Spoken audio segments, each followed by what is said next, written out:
शिव का स्मरण करो। पूर्णिमा के दिन चावल का एक आखा दाना जानते हो, पूरा खंडित चावल नहीं, कितना चावल, एक दाना चावल का शंकर भगवान के शिवलिंग पर समर्पित करिए। एक बेलपत्र जिसका डंडी का मुख अपनी ओर हो, जहां से चावल चढ़ाया है, उस चावल के ऊपर अपनी कामना कर कर रख दीजिए और चंद्रमौली भगवान का स्मरण करिए। कौन से भगवान? शंकर भगवान का सर्वश्रेष्ठ सुंदर नाम है चंद्रमौली।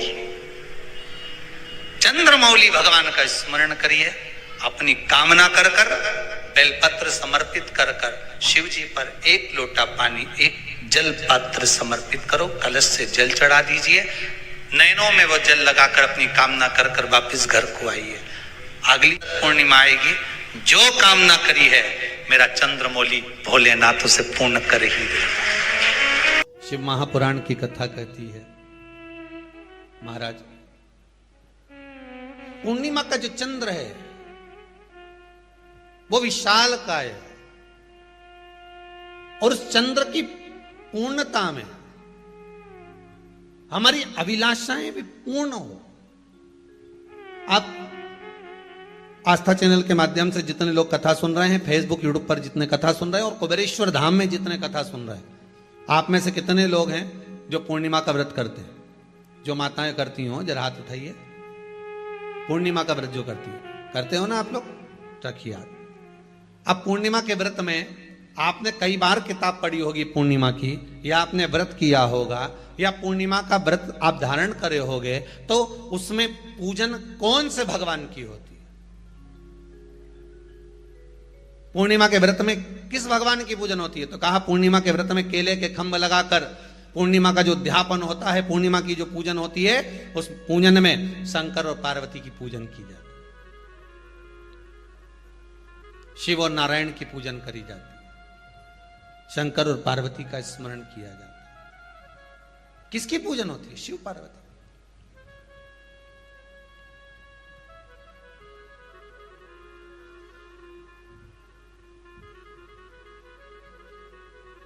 क्यों शंकर और पार्वती का पूजन क्यों करा जाता है पूर्णिमा के व्रत में? क्योंकि शिव और माता पार्वती ही केवल एक ऐसे हैं जिन्होंने अपूर्ण लक्ष्मी को भी पूर्ण बना दिया था। किसको पूर्ण बनाया है? लक्ष्मी। पूर्णिमा के दिन अगर आप शंकर भगवान को एक लोटा पानी अगर शिव को समर्पित कर रहे हो, श्वेत पुष्प को रखकर शंकर जी के ऊपर सफेद फूल को चढ़ाकर अगर एक लोटा जल भी, एक पात्र जल भी शंकर को समर्पित कर रहे हो, तो ये लक्ष्मी के लिए ही तो कर रहे हो। और कौन सी लक्ष्मी? पूर्ण लक्ष्मी। पूर्ण लक्ष्मी। आपको पहले भी कथा में कहा, एक बार भगवान विष्णु के सामने लक्ष्मी मैया ने बहुत तेज स्वर में कह दिया था, नारायण, दुनिया के लोग आपका नाम जपते हैं, दुनिया के लोग नारायण नारायण कहते हैं, दुनिया के लोग आपका भजन करते हैं, पर सत्य मायने में कहूं ना तो मेरे बिना दुनिया के लोगों की नहीं चल सकती, मेरे बिना दुनिया नहीं चल सकती, संसार मेरे बिना नहीं चल सकता। भगवान विष्णु ने कहा ये तो गलत है लक्ष्मी आपका कहना। एक दिन लक्ष्मी को अहंकार आ गया, अहंकार के संबोधन जब माता लक्ष्मी करने लगी तो भगवान उसी समय पर भगवान विष्णु को क्रोध आ गया और भगवान विष्णु ने कह दिया, लक्ष्मी तू इतनी बड़ी बड़ी बात कहती है कि तेरे बिना नहीं रह सकती संसार। मैं तुझे कहता हूं लक्ष्मी तू अपूर्ण है, तू अपूर्ण है, तू पूर्ण कब हो गई?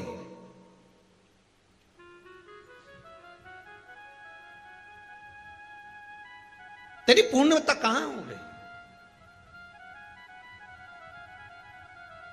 लक्ष्मी की आंख से आंसू बहने लगे, आज आपने मुझे अपूर्ण कहा है। आपको मालूम है आप मुझे अपूर्ण कह रहे हो? आपको यह ज्ञात हो रहा है आप मुझे अपूर्ण कर रहे हो? भगवान कहते हैं हाँ लक्ष्मी मैंने तुझे अपूर्ण कहा है। अपूर्णता का मतलब आप जानते हो ना? भगवान कहते हैं लक्ष्मी मैं सब जानता हूं। लक्ष्मी रोती हुई माता सरस्वती के पास पहुंच गई। सरस्वती ने पूछा क्या बात है लक्ष्मी, क्यों रो रही हो? लक्ष्मी जी ने कहा क्या बताऊं सखी, मेरे पति ने आज मुझे अपूर्ण कह दिया है। तो क्यों रो रही है तू? अपूर्ण अगर कह दिया, पति ने ही तो कहा है ना, तो क्यों रोना? चल मेरे साथ में। और सरस्वती मैया माता लक्ष्मी को लेकर सीधे पहुंच गई माता पार्वती के यहाँ। माता पार्वती के यहाँ जब पहुंची है, माता पार्वती जी ने लक्ष्मी जी को देखा और सरस्वती को देखा तो पूछा कि बात क्या है, क्या हो गया ऐसा,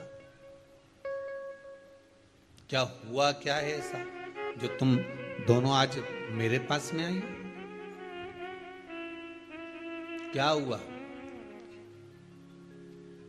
पार्वती जी कुछ बोलती, शिव जी का ध्यान माता सरस्वती की ओर और लक्ष्मी की ओर गया और भगवान शंकर जान गए कि आज भगवान नारायण ने लक्ष्मी जी को अपूर्ण कहा है। अब देखें माता पार्वती क्या कर सकती है, इसको पूर्ण बनाने के लिए करेगी क्या? क्या हुआ? माता सरस्वती जी बोली लक्ष्मी को अपूर्ण कर दिया। अपूर्ण कर दिया? हाँ, तो क्या सोचना उसके लिए, इसको मैं अभी पूर्ण बना देती हूं। माता जगत जननी पार्वती ने गोदी में विराजमान गणेश जी को उठाया और उठाकर लक्ष्मी जी की गोद में दे दिया। ले लक्ष्मी, आज से तू पूर्ण हो गई। लक्ष्मी, आज से तू पूर्ण है। गोदी में जब तक संतान नहीं है तो नारी को लोग अपूर्ण समझते हैं, पर माता पार्वती जी ने संपूर्ण ब्रह्मांड में एक सिद्धता प्रदान कर दी कि अपने गोदी के लाल को, अपने गोदी के पुत्र को माता ने लक्ष्मी की गोद में देकर लक्ष्मी को पूर्ण बना दिया। वो दिन कौन सा था? पूर्णिमा का दिन था। पूर्णिमा के कितने व्रत होते हैं? बोलते जाओ जरा, जल्दी जल्दी बोलो। पूर्णिमा के नारियों को, स्त्रियों को अखंड सौभाग्य के लिए, जो नारी वैधव्य नहीं होना चाहती है उस नारी को पूर्णिमा के कितने व्रत करना चाहिए?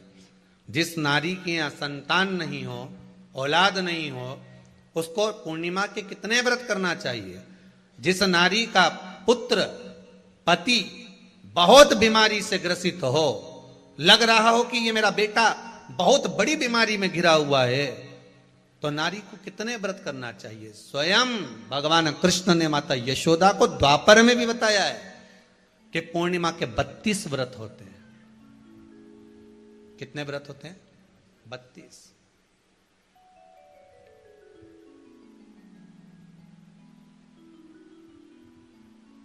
स्वयं भगवान कृष्ण यशोदा रानी को, माता यशोदा जी को भी बता रहे हैं 32 व्रत। अब आपको किसी ने बता दिया होगा कि 8 कर लो, 7 कर लो, 6 कर लो, 12 कर लो, इसलिए आपने बोला कि 12 कर लीजिए, 32 कर लीजिए। पर यहां तो द्वापर की कथा भी कहती है। यशोदा जी ने एक बार भगवान कृष्ण को रोक कर कह दिया, ए कन्हैया रुको। कन्हैया बोले, बोलो मां क्या बात है? कन्हैया जरा रुकिए, इधर आओ जरा। भगवान कृष्ण आए। हाँ मां बोलिए। किस जगह का प्रसंग है ये? जिस समय पर राधा रानी कुरुक्षेत्र में नंद बाबा और यशोदा जी को लेकर कुरुक्षेत्र के कुंड में, ब्रह्म सरोवर में स्नान कराने के लिए लेकर जाती है, ग्रहण का समय पर। और जब भगवान कृष्ण उस कुरुक्षेत्र के उस सरोवर में स्नान करने आते हैं, तब यशोदा जी ने अपने लाला से प्रश्न किया है, पूछा है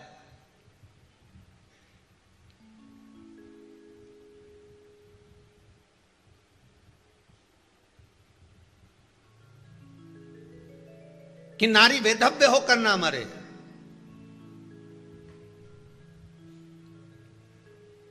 उसका पति कोई रोग से ग्रसित ना हो, उसका पुत्र किसी रोग में ना पड़े। अरे भाई कितना सुंदर संवाद लिखा है। अगर किसी माता का पुत्र मान लो किसी नशे में डूबा हुआ है, कोई नशा कर रहा है और गलत नशा है, आपको लग रहा है कि ये नशे में डूबा हुआ है, आपको लग रहा है कि ये गलत जगह पर डूब गया है, आपको लग रहा है कि मदिरापान में, मांसाहार में या अधिक अधिक गांजा आदि का जो भी नशे होते हैं, जितने भी नशे, उसमें डूब चुका है। और माँ उसको समझा रही है, तू नशे में मत डूब, तू इस काम को मत कर, तू ये गलत कर्म मत कर। माँ उसको समझा कर हार गई।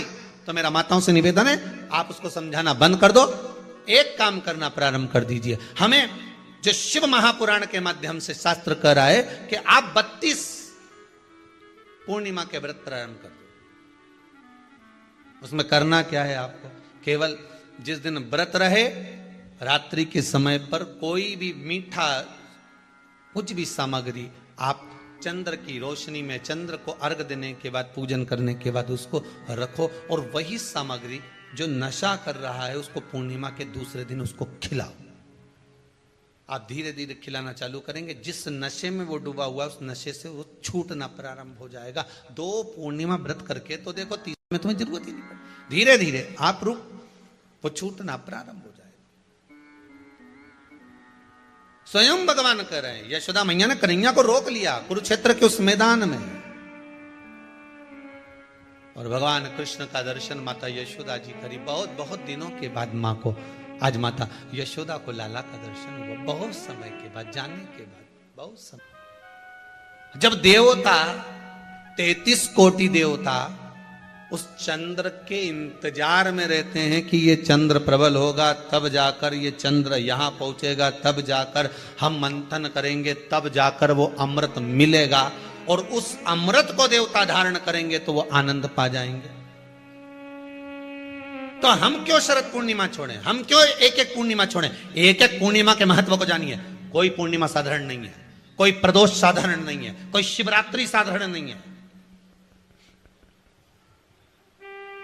12 महीने शिवरात्रि पड़ती है, 12 महीने में प्रदोष पड़ते हैं, पर 12 महीने पड़ते हैं। हम उसका महत्व ही नहीं जान पाते।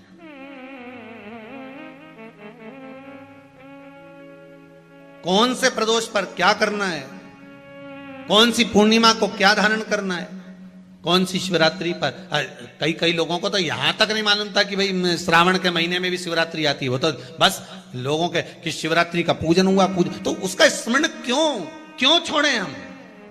अगर ये वेद और शास्त्र ब्राह्मणों को दिए गए हैं, ये वेद और शास्त्र विद्वज्जन को दिए गए हैं, तो इसका स्मरण होना चाहिए कि हम निकाल कर जनमानस तक ये चीज पहुंचाएं कि हमें इस दिन ये पूजन करना है। उसका स्मरण होना चाहिए।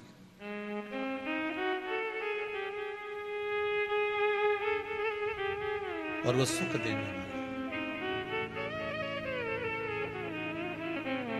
भगवान कृष्ण से यशोदा जी ने पूछा तो भगवान कृष्ण ने कहा, मां, पूर्णिमा का व्रत अगर नारी 32 पूर्णिमा धारण कर लेती है तो वो नारी बेधव्य होकर नहीं जाती। पर आप लोग व्रत जो करते हो ना, जो भी व्रत आप लोग उठाते हो, सोमवार का व्रत जैसे किसी माता जी ने उठा लिया और वो उठाने के बाद, हम तो शादी नहीं हुई थी ना जब भी सोमवार व्रत करते थे, अब शादी हो गई अभी भी हम सोमवार का व्रत कर रहे हैं, करे जा रहे हैं, पर उसका कोई उद्यापन नहीं करा, कोई संकल्प नहीं लिया गया कि मैं 5 करूंगी कि 16 करूंगी कि 25 करूंगी कि 31 करूंगी कि 21 करूंगी। इसलिए पूर्णिमा व्रत का विधान में कहा गया कि 32 पूर्णिमा का पहला संकल्प होना चाहिए। उसके बाद आपकी 32 पूरी हो जाए, फिर आप दूसरे और व्रत कर लो, फिर 32 कर लो, फिर 32 कर लो, पर उसमें पूर्णता का भाव। अभी तक किसी के सोमवार और गुरुवार और शुक्रवार के व्रत ही पूर्ण नहीं हुआ, अभी तक चल रहा है, अभी तक चल रहे हैं। हम तो सोमवार का व्रत करते हैं, हम तो शनिवार करते हैं, अब शनिवार करते करते 4 साल हो गए, 6 साल हो गए, 5 साल हो गए। भगवान को तो थोड़ा बहुत कुछ खिला पिला के उनको एक बार तो विश्राम दे। ये जितनी पूर्णिमा के व्रत हैं, जितने 12 महीने जो पूर्णिमा पड़ती है, पूनम पड़ती है, ये भले दुनिया के लोग कहते हैं कि ये भगवान राधा और कृष्ण से संबंध रखते हैं, सीता राम जी से संबंध रखते हैं, राम और कृष्ण से संबंध रखते हैं, पर इनका यदि सही संबंध समझा जाए, इनके सही संबंध का यदि स्मरण करा जाए, इनके सही संबंधों का यदि वर्णन किया जाए, तो शिव और चंद्रमा के जो मिलन का केंद्र बिंदु है वही पूर्णिमा है। केवल एक पूर्णिमा वहीं तक नहीं रही कि भगवान कृष्ण और राधा जी ने रास किया। भगवान कृष्ण और राधा जी रास कर रहे हैं, केवल पूर्णिमा वहीं तक सीमित नहीं रही। केवल वहीं तक उसकी सीमितता नहीं है। एक बात ध्यान रखिएगा, यदि काया का रोग हो गया, मान लो शरीर कहीं से सफेद पड़ रहा है, कहीं से काला पड़ रहा है, शरीर में से खाल की फुकड़ी निकलना प्रारंभ हो गई हो, शरीर में काले काले चट्टे पड़ना चालू हो गए हों, या कोई विशेष रोग हो गया,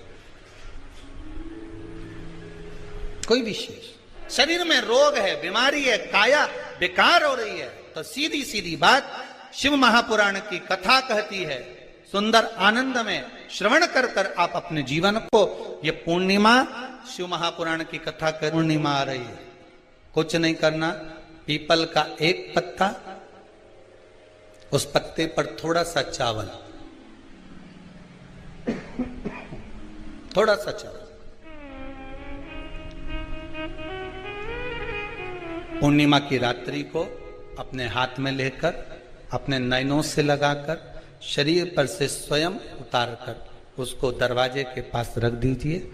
पूर्णिमा की रात्रि को पूर्ण होने पर उस चावल को दूसरे दिन सूंघ कर बहते हुए पानी में डाल दीजिए।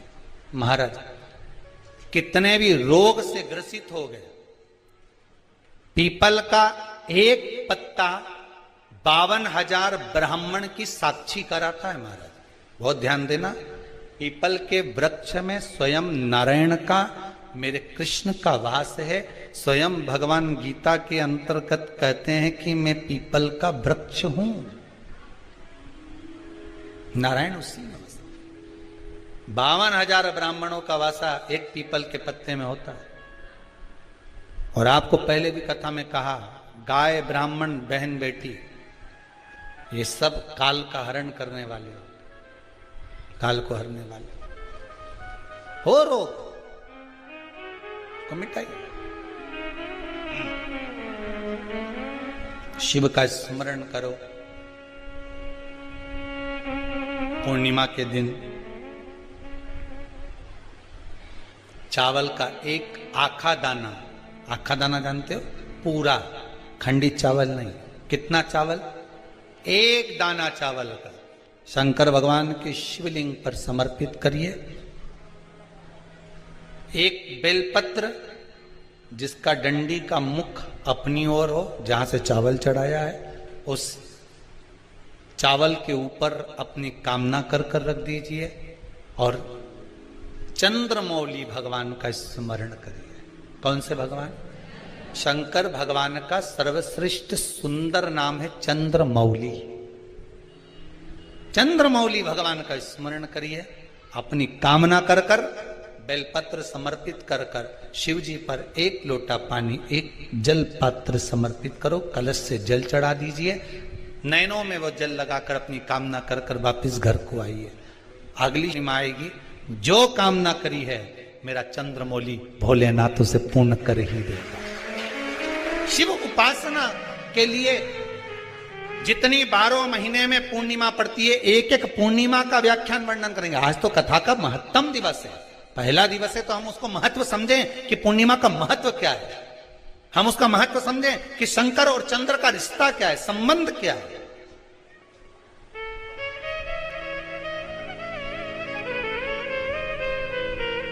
भगवान ने जितनी पूर्णिमा बनाई है, जितने नक्षत्र बनाए, जितनी घड़ी बनाई, जितना पल बनाया, जितना समय बनाया, ये शंकर भगवान ने जो बनाया ये गलत नहीं बनाया, श्रेष्ठता के लिए बनाया, जग के उद्धार के लिए, संसार के उद्धार के लिए बनाया। अब उसका प्रयोग आप करें ना करें या आपके ऊपर है, आप उसका प्रयोग कर रहे हैं ना कर रहे हैं आपके ऊपर, पर जो बनाया है मेरे भगवान,